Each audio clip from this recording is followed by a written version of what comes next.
Uy, Doris. Bakit? Pasalang naman na rin. Nakasaklang na ig. Aba, call center, kakaunti na ang aming gasol. Kukulo na laang. Eh, Ba? hihilaw pa. Ay, wag mong pakuloy dyan. Anong pakukulo na lang? Oh, anong gagawin mo dyan? Ano? Talagang buraot kayo ni Kulit na yan, oh. Guys, naubusan kami ng tangke. Nasa kalagitnaan ng aking pagluluto. Diyos ko. Ikaw ako'y kukuha pa ng tangke. Mahihilaw aray. Kaya dinala ko muna din kinagapan ng... Saglit lang naman. Eh, tingnan nyo naman ang aming tangkay. Wala nang laman. Wala nang kalahati, call center. Sige.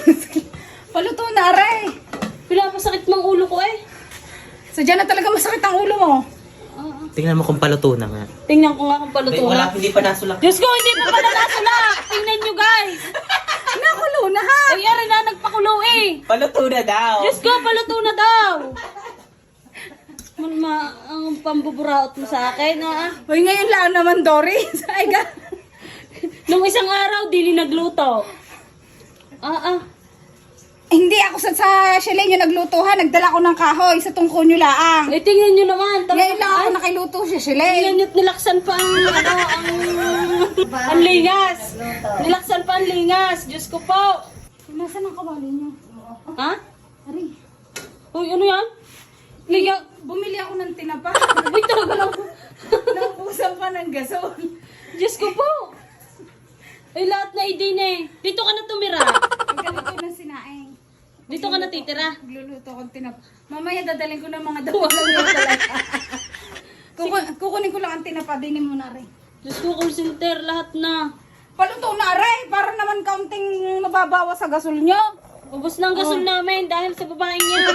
Para kaunti eh. May pa tinapa pa. Baka kami hindi kadami sa tinapa.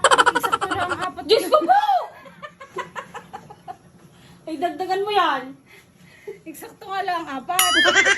Akin, kay Itate, kay Asle, tsaka sa kay Nini. Talagang tigisa mo lang. Eh, ilang kayo? Apat din kayo? Oo, 4. Di kulang pa ako ng apat. Oo, bumili ka.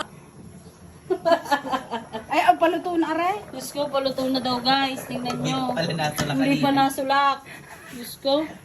Talagang ang pambuburaot mo sa amin ni Inam na eh. Mabait kasi kayo, Bi. Kaya dito lang ako naggaganto, Ano pa't naging kinakapatid kita kung hindi mo ako paglulutuin kahit kaunti din? Eh, ang tingin mo lang naman sa akin, kinakapatid pagka ikay may kailangan.